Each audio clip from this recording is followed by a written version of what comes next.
Les amis de Free Ligue 1, salut à tous, très heureux de vous retrouver pour la suite de votre Tour de France des clubs. Soyez les bienvenus ici à Reims, Champagne-Ardenne, notre hôte aujourd'hui. Il a tellement d'histoires à nous raconter. Il est du 9-4, le 94, il adore le jus de citron, c'est un fan de Liverpool. L'une de ses premières idoles, monsieur Greg Coupet, il va se marier dans quelques jours. Il a un petit garçon qui l'adore passionnément. Sénégal, France, Pologne. Notre hôte aujourd'hui, les amis, c'est monsieur Yehvan Diouf. Nouvel épisode de votre entretien Free Ligue.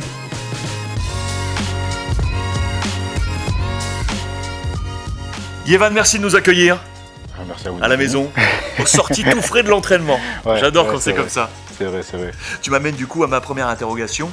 Le petit 94 là, 9-4. Là, c'est chez moi. Ouais, bien sûr que c'est chez toi. Là, c'est chez moi. Dis-nous un peu d'où tu es. Je viens de Champigny. Après, j'ai commencé le foot à Champigny. J'ai intégré le centre de formation de Troyes, puis l'équipe professionnelle à Troyes. Et puis au bout de mes 3 années de contrat, je suis venu à Reims. Et là, je crois que c'est ma 5e année ou 6e ici. Et c'est ta première année réellement en tant que numéro 1, Ouais, solide ouais, dans les ça. buts. Raconte-moi un peu qui était Yehvan petit. T'es dans une famille avec des frères et sœurs, tes parents font quoi? J'ai une petite sœur Ouais. et un demi-frère au Sénégal du côté de mon père. Donc j'étais passionné par le sport en général, on va dire. Bon à l'école? Toujours la moyenne. Quelle bonne réponse. Toujours la moyenne, jamais Ni plus, trop, ni moins, c'est ça, tranquille, c'est ça. pour assurer la paix sociale. Exactement. C'est ça? Qu'est-ce qui t'a mené du coup à être gardien? De base, j'avais pas forcément de lien avec ce poste. Mais en fait, au bout d'un moment, on me prenait des buts et j'avais cette sensation pas de responsabilité, mais en fait, j'avais l'impression que moi, je pouvais faire mieux que la personne qui était dans les buts. Et surtout que, en fait, plutôt que d'en vouloir au gardien, j'allais m'en vouloir à moi. Je préférais m'en vouloir à moi plutôt que d'en vouloir à quelqu'un d'autre. Du coup, je suis parti, entre guillemets, prendre mes responsabilités. T'avais du coup un modèle? Ouais, Grégory Coupet, à cette époque-là, Greg Coupet. Bernard Lama. Ouais, le chat, t'as ce ouais. côté un peu, hein. Puis Fabien Barthez. Donc des gardiens francophones avant tout. Il y a peu de gardiens très lisses, finalement. C'est Ouais, souvent un poste à moi, part. on m'a toujours dit que c'était un poste à part, que les gardiens étaient assez fous. Moi, je me suis jamais vraiment reconnu dans ça, parce que je suis plutôt calme. Mais en tout cas, sur le terrain, il faut une part de folie, ça c'est sûr. Quand tu as cette ascendance et que du coup tu es à Troyes, bien évidemment, les amis ils remportent la Gambardella avec Troyes. Tu étais à ce moment-là l'un des gardiens très en vue d'ailleurs sur la scène européenne. Tu es dans l'histoire du club troyen puisque tu es le plus jeune professionnel du club à 16 ans et quelques jours. Tu es sur les tablettes de nombreux clubs européens. Est-ce qu'il y a vraiment des contacts qui se sont d'ailleurs établis à ce moment-là? Il y en a peut-être eu avec Chelsea. Ok. C'était à l'époque de Abramovich, donc Très bien, etc. très bien. Mais rien de concret, non. Si je te donne une baguette magique, vraiment, et sans porter ombrage au club qui est aujourd'hui le tien, le Stade de Reims, qui nous accueille, quel serait ton place to be? Un truc, je crois savoir, hein. Je pense qu'il y a un peu de rouge, mais... Ouais, il y a du rouge. Il y a D'autre du côté de la rouge Manche et il y a des sacrés supporters. Ouais. Donc de la Première Ligue, un homme à la casquette. Pourquoi Liverpool?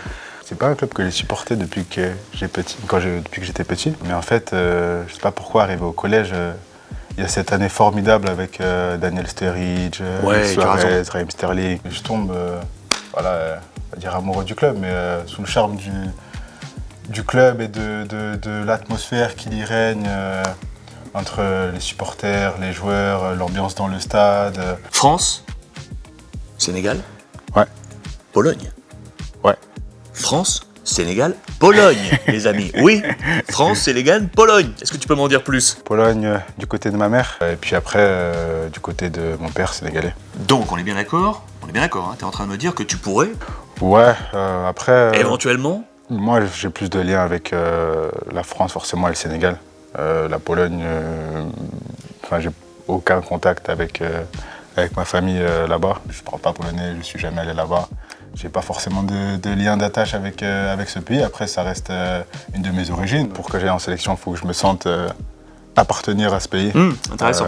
Je me sens plus appartenir à la France ou au Sénégal. Alors pourquoi tu t'es pas manifesté davantage, je pense, au Sénégal? Est-ce que tu penses sincèrement que sur les dernières échéances qu'il y a eu, est-ce que tu penses que tu méritais éventuellement d'être de ces rassemblements? C'est pas moi le sélectionneur, c'est comme pour l'équipe de France aussi, je pourrais. Ouais. C'est pas moi le sélectionneur. C'est à moi de montrer aussi que je peux aller dans l'une des deux sélections. Ça représente quoi le Sénégal pour toi? C'est une partie de moi et je suis très content d'avoir cette partie de là en moi. La seule chose que je regrette, c'est de pas parler sénégalais. Tu sens que c'est vraiment...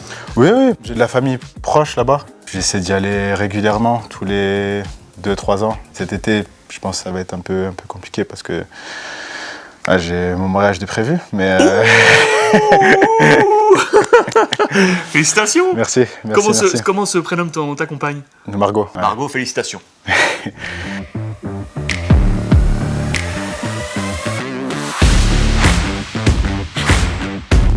Qu'est-ce qui te passionne? Qu'est-ce qui te fait t'accomplir? J'aime bien jouer à la PlayStation. Ouais. Ça, forcément, comme beaucoup de monde, je pense. J'aime bien apprendre des choses sur un peu tout, m'instruire. J'aime bien parler avec des gens, apprendre on va dire des nouveaux métiers, des nouvelles formes aussi d'investissement. Qu'est-ce qui te fait ton petit jus de citron? Ça peut être Alex qui va me ramener le jus de citron ou Ludo. Moi je fais un petit jus de citron. Ah ouais. Tous les matins un petit jus de citron, c'est très bon pour la santé. Franchement c'est quelque chose que je ne buvais pas avant. Mais depuis quelques temps là je me suis mis dedans et puis j'aime bien. Tu sais, je pose souvent cette question. Si je te donnais la baguette magique et la possibilité de retourner en arrière, un jour, lequel et pourquoi? La naissance de mon fils, les premiers jours, les 3-4 premiers jours après, où en fait t'es à l'hôpital avec ta femme et en fait j'ai l'impression qu'on était coupés du monde, on était juste nous à découvrir ce petit. Là c'était quelque chose d'exceptionnel.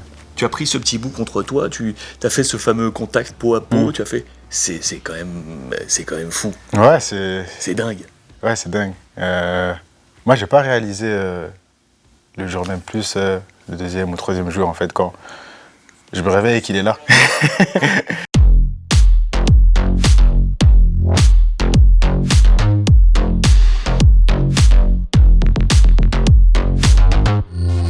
Quel personnage historique te passionne? Quel serait le personnage comme ça qui retiendrait ton attention?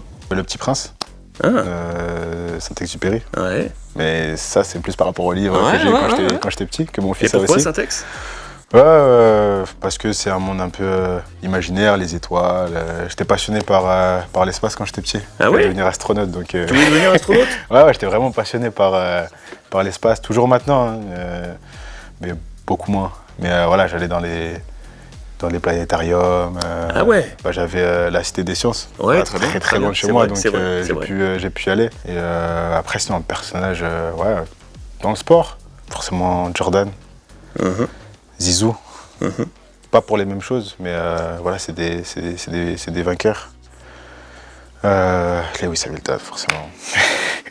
Tu m'as parlé de ton enfant, c'est un garçon ou une fille que tu as? Un garçon. Il se prénomme? Kyle.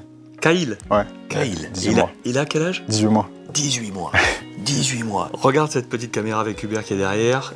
Kyle, dans quelques années, tu lui dis quoi? Peu importe ce que tu fais, je serai derrière toi. Bonne chance parce que la vie est dure. Peu importe le chemin que tu empruntes, il y aura forcément des moments de difficulté. Travaille. Repose-toi aussi. Prends du plaisir, rigole, profite. Et puis, tes parents t'aiment. Voilà. Et n'oublie pas un petit jus de citron tous les matins. Le jus de citron, forcément. Bien, merci beaucoup. Merci infiniment pour ce moment. De rien, pas de souci. En tout cas, un plaisir partagé.